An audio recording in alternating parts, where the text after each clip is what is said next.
Well, greetings, my friends. Hope this day finds you safe, healthy, and happy and thriving, doing whatever you're doing, wherever you're doing it. I have to do an immediate apology here. I've got a little bit of a lighting issue. One of my ring lights has gone out, and I usually use two ring lights to light the show, and I got one. So we'll see how it works here. I'm not sure if I need to turn it up a little bit. We'll try that. There you go. Maybe that's a little better. Not exactly not exactly set up like NBC here, it's pretty casual. Anyway, this is the New Thought Media Network. I'm Ken Ludwig. You are watching Vibrant Living. And again, I hope this day finds you happy, safe, healthy, and just thriving at whatever it is you're doing, wherever you're doing it, just enjoying your life. That's part of what we're going to talk about today. But first, before we talk about anything, let's go to our friend, Dr. Holmes, in this thing called You. And I think I need to, there we go. Okay, it's a very short one today. All the good there is mine. With equal certainty, it will produce a larger good. If you believe that wherever you go, you will meet with love and friendship, with appreciation and gratitude, then this will become the law of your life. All the good there is mine. With equal certainty, it will produce a larger good. If you believe that wherever you go, you will meet with love and friendship, with appreciation and gratitude, then this will become the law of your life. Excuse me. I got it. Again, another apology here. The pollen count here in lovely Mocksville, North Carolina seems to be pretty high, and it seems to have, it's not affecting my sneezing and sniffling and runny nose and so much as it is a little bit of hoarseness in my throat, a little bit of coughing. So going to be a lot of water today. I posted a description of the show today of just something unique that came onto my radar. I think I actually heard it from someone who is, I got to get some of this guy's book, someone who I've come to really appreciate his perspective and how he looks at the world and his discernment of what's going on in the world. His name is Scott Galloway. And he's his I guess the first thing that he said that really caught my eye was that we are raising the most dangerous group of people that have ever been raised in the history of the country. And he was referring to young men between the ages of like 15 and 25 who are unemployed, who are addicted to the internet, who are addicted to video games, who have absolutely zero social skills, aren't dating, might be considered those incel kind of people. Okay, incels is that's called incels is oh my God. It's about being, it's involuntarily celibate. That's what it is. It's incel. And Scott Galloway refers to these guys as the most dangerous people in the world because they have nothing going for them. They're easily influenced to the negative. They're easily recruited. They're easily, what's the word they use when you're generating new terrorists? They're easily radicalized. And I love the way he expresses all of that. Let's try a little bit brighter here on this light and see if that helps a little bit. And he was discussing the idea of, we've all heard this and we've heard it multiple times in our lives. It has become it's almost a cliche that do what you love and you'll never work a day in your life. Well, Scott Galloway's point maybe was do what you love, and perhaps you'll never earn a nickel in your life either. And I think you can look at starving artists, starving musicians, people who pursue their talents, who pursue the things that they love, the things they consider to be their purpose, but never quite get the notoriety, the attention, or the traction, or the gravitas that they need in order to monetize that and to make a living. So his point was, find something that you're really good at. Find something that you're really good at, and then pursue that. And if you're really good at it and you pursue it, doesn't have to be something you love. Okay, a lot of us are really good at things that maybe we aren't particularly considering our purpose or something we really love. But if you absolutely do something that you're really, really good at, your chances of being successful at it are much higher. And consequently, maybe that becomes what you love and your purpose. So it's really the other way around, as opposed to do what you love and you'll never work in your day in your life. Work hard at something you're really, really good at, and perhaps that will become what you love, because you'll love the success. You'll love the fact that you have a return on that there is some satisfaction, an ROI, if you will, a return on investment. And so, in that same realm, today, I told you guys many times that I read. Again, sorry, it's the pollen in my throat. I see you guys are out there. Please ask a question, make a comment. Let me know what your thoughts are if you want to participate in this conversation. But you guys know I read from various books in my DSP, my daily spiritual practice. I read from this particular book here. I don't know that this resonates with me so much, but I was given this by one of the members of the administration of the UU church that Lisa and I have attended, the UU fellowship that we've attended in Winston-Salem. And she knew I was 36 years since my last drink. And so she gave me this book, This Day in Recovery, which is just a daily reading. It's some days it's really good. Some days it's kind of just, I don't know. I read it. I'll see where it goes. And of course I read from one of my all-time favorites here, Science of Mind 365. And then my good friend Larry Wilhelm gave me a couple of years ago, he gave me the Daily Stoic, which is Stoic wisdom from Epictetus and Seneca and Marcus Aurelius and those folks. And in the realm of what I was talking about here just a minute ago, this was today's reading. And this is the quote first from Epictetus. First, tell yourself what kind of person you want to be. Then do what you have to do. For in nearly every pursuit, we see this to be the case. Those in athletic pursuit first choose the sport they want and then do that work. That's from Epictetus's discourses from a gazillion years ago. And then the explanation from the gentleman who wrote the book, Ryan Holiday and Stephen Hanselman, their thoughts underneath it is, an archer is highly unlikely to hit a target she did not aim for. The same goes for you, whatever your target.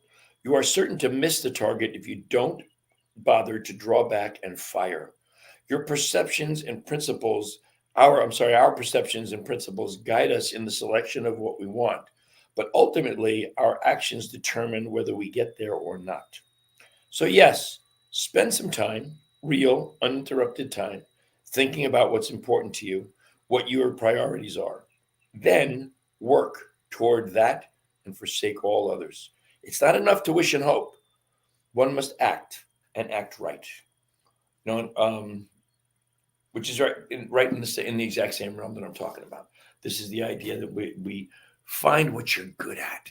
Find something that really brings you a sense of reward and fulfillment. And it doesn't have to be your ultimate purpose. It doesn't have to be the thing you love. Not to be repetitious, but if you do it with enough dedication, with enough enthusiasm, it could very well become what you love.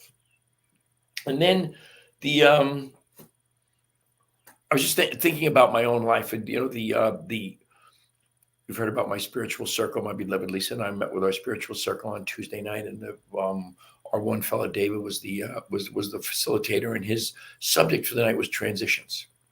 And it was basically because many of us in the group are going through different things, and I was thinking about the idea that someone mentioned that I was very quiet on Tuesday night. And I'm sure maybe those of you who know me can imagine that very quiet is not necessarily what I'm known for. And when it finally got to be my turn to really talk about transitions, I felt a little bit like my entire life is in transition. Because you all know the story, 2 years ago, my beloved Lisa and I moved 1,700 miles across country from Colorado, from our beloved Colorado to North Carolina. And everything here is a transition. Everything is new. Every restaurant is new. Every hiking trail is new. Every person we meet is new. The communities that we're touching base with or interested in maybe pursuing membership or being a part of, they're all new. And so it feels like everything is in transition. And I really kind of, I'm connecting the thoughts around not just the transition piece, but also what am I good at? And everybody seemed to be in agreement in our spiritual circle. What I'm really good at is I'm a social being. What I'm really good at is befriending people and getting to know people. And I went through a couple of stories that I hadn't verbalized these things. But as I verbalized them, I realized this is what I'm good at. And it's actually very fulfilling. And it's actually helping me to make the most of this transitionary period in my life. Again, excuse me, the allergies, man. And a couple, there's an old fella at the one grocery store, the closest grocery store that we go to. It's called Food Lion. I joked when I first moved here that Food Lion seemed to me to be little more than a glorified 7-Eleven, but it's actually, you have to look a little bit harder because there's not a lot of emphasis on organic foods and healthy eating in this part of the world. If you look through Food Lion, you can find it. But there's one checker there, older fella, and he always has this sour look on his face. And I just started to take it upon myself to say good morning to him. And then I learned his name was George, and I said, "Good morning, George." And he would kind of smile, and then I would always go to him to check me out so that I could be friendly with him and I could be nice to him. And we wound up with a little smile here and a smile there. And then the checkout counters are right inside the door of this store, and he always seems to look up when someone comes through the door. As I would, I'd be too damn nosy not to see who's coming in. And he's worked there obviously for many, many years because lots of people know him. And one day, a month and a half ago, I walked in the door and I said, "Hiya, George." And he looked at me and said, "Hiya, Ken." And blew me away. He had gone out of his way to find out my name. That is one of my gifts, is my ability to do that. There's another store, which is our bigger store that we go to. It's the Kroger affiliate here in North Carolina. It's called Harris Teeter. And in Harris Teeter, when I first started going there over a year ago, I was looking for a particular item of mine that I was positive I had seen there before, and I couldn't remember what it was. So I asked this young lady who was stocking shelves to help me find this item. And she walked me all over the store looking for this. And we came to the conclusion it's a pretzel bite is what it is. I mean, it's something silly, but she came to the conclusion it was probably over by the deli. And she actually went to the deli with me, went to the head of the deli department to ask him where it was. And while she was gone, I just happened to walk as I followed her towards the deli counter. I didn't go back into the deli where she did, but they were right in front of me. And then it got to, the next time I was looking for something, I happened to see her by accident. I said, "Well, you seem to be the lady that knows where everything is. Where's such and such?" And she took me to that. Next thing you know, a year later, we're good friends. And when we see each other in the store, we share a hug and talk for 10 minutes, 15 minutes. We hadn't seen each other in a while. This past weekend, or just a few days ago, we talked for 25 or 30 minutes.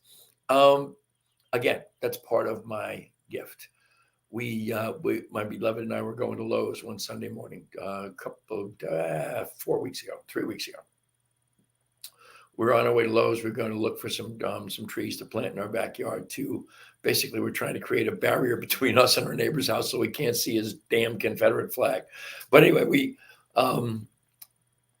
had just come from breakfast. We had a little coffee. So the first stop was to the restroom. And on the way to the restroom, there's this couple in front of us, and they're walking the cutest dog I've ever seen in my life. And it obviously was a corgi mix, but it was, I'm not a fan of corgis. I think they're kind of ugly actually. But this little guy was white and brown and tan and black. It just really looked cool coloring and longish, the softer looking fur than what you would see on a corgi. And as we walked by these people, I said, "What kind of dog is that?" And it was a corgi mix, but she didn't know the other piece. She actually worked at the shelter, and the dog was set to be euthanized, and she couldn't let that happen. So she owned the dog. His name was Carlos. And I was wearing a shirt that says peace across the front of it. And then in 4 or 5 different languages, 5 or 6 different languages, it says peace in different languages. I don't know what all the languages are. Excuse me. And the husband says, "I love your shirt." Well, next thing you know, we spent the next half an hour, Lisa talking to this woman, her name is Tracy, and me talking to the husband, his name is Mark. Mark and I now meet every Wednesday for coffee. And we're going to go out to dinner with them next week. Again, just that ability to create the community, to create the relationships. It's very, very different for me in this part of the world. I come from the science of mind tradition. I come from the metaphysical tradition of oneness. I come from the idea of talking about spirit as there's no place where spirit is not. Every being, every creature, everything is just simply an individuation of the one, of the overarching creative intelligence of the universe.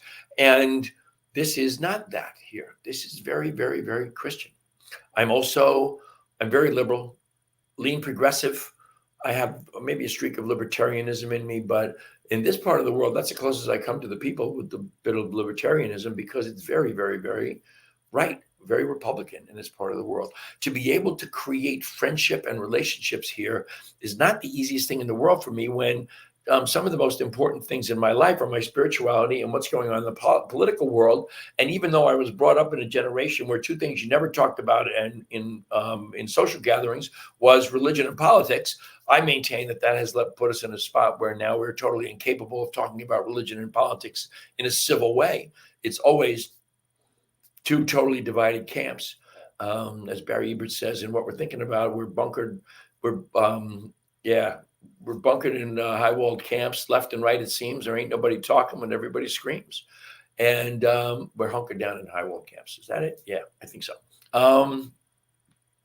That's where we're at. That's where everybody's at. That's where they seem to be, and I'm coming into this space in this transitionary time. I'm coming to this space of learning. I have to be more accepting of the other point of view. I got to stop being judgmental of the other point of view. Whatever the other point of view is, nobody in the world agrees with me 100%, just like nobody agrees with you 100%. We all have our opinions. We all have our perspectives. We all have our ideas about how things are and how they should be and how we'd like them to be. But that doesn't mean that anybody else is going to have that same feeling, that same sense, that same worldview. And so we have gotten more and more and more divided. I heard something today about the first person. I actually heard former Senator from Minnesota, Al Franken, talking in an interview on a little clip this morning, and it was actually very, very recent, because he was actually hip to what's going on in the justice system with the trials of the former disgraced ex-president, and he was saying that the Speaker of the House back in Bill Clinton's day, who was Newt Gingrich, he was the one who started calling the other side liars and traitors, and that kind of spread, and it has maybe the planting of the seeds of the divisiveness that we see now. There was a guy, why can't I remember his name? He was kind of almost a mentor to Karl Rove, who started the idea, or basically was his specialty was the politics of personal destruction, where he would destroy you as a human being. I always found it incredibly ironic. The man died very young of brain cancer, but he was he helped to widen the division between us all.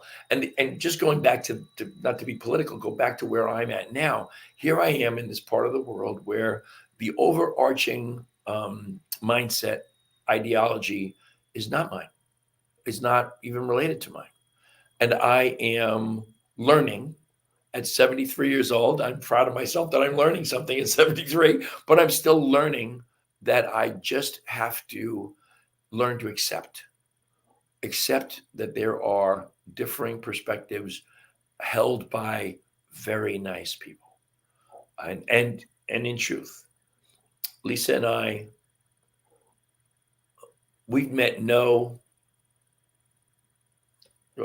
it's the internet. We've met no assholes here.